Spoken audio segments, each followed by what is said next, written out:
Hi, Fleet Ridge Stars. It's me, Mrs. Aquino, and I'm going to read you a story today. It's called Bringing Down the Moon by Jonathan Emmett.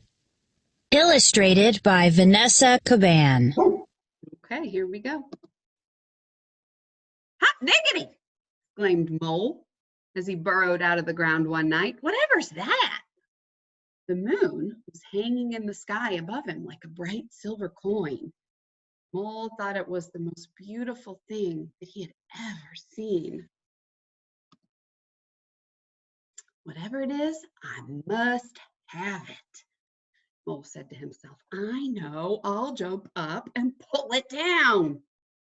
Thump, thump, thumpity bump. Mole was so busy jumping, he didn't think about the noise he was making, and he woke up Rabbit in her burrow. Mole, said Rabbit, what on earth do you think you're doing?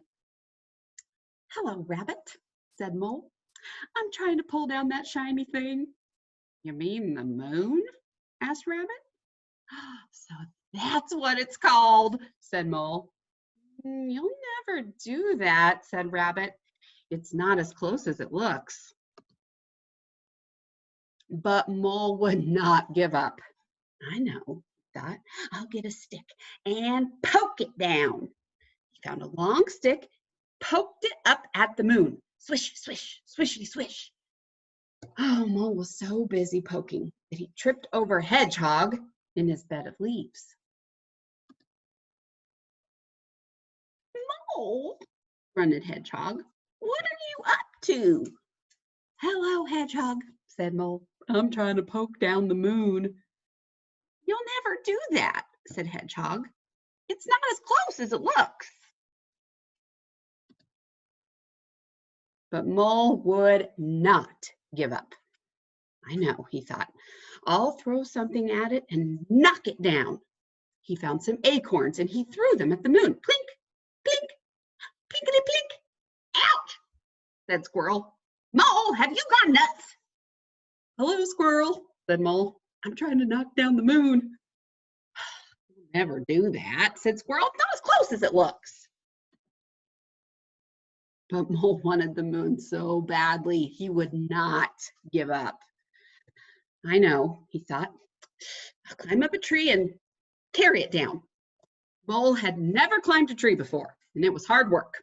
And he was scared to be so far from the ground, but he kept on going until he saw the moon resting in the leaves above him. Mole stretched out his paws, but just when he thought he had the moon, he slipped. Oh, ouch! Ooh. Mole tumbled down and landed splash in the middle of a puddle.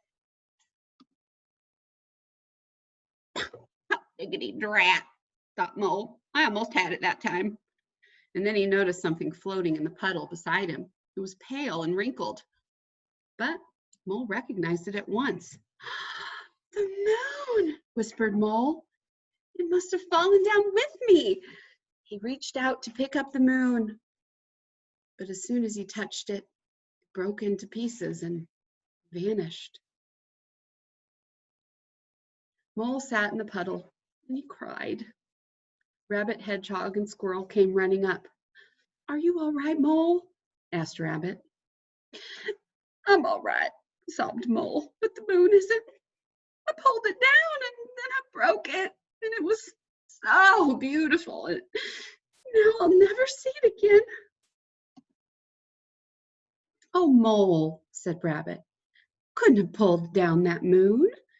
And you couldn't have broken it, said Hedgehog, and you certainly will see it again, said Squirrel. Look! High up in the sky above them, the moon was coming out from behind a cloud.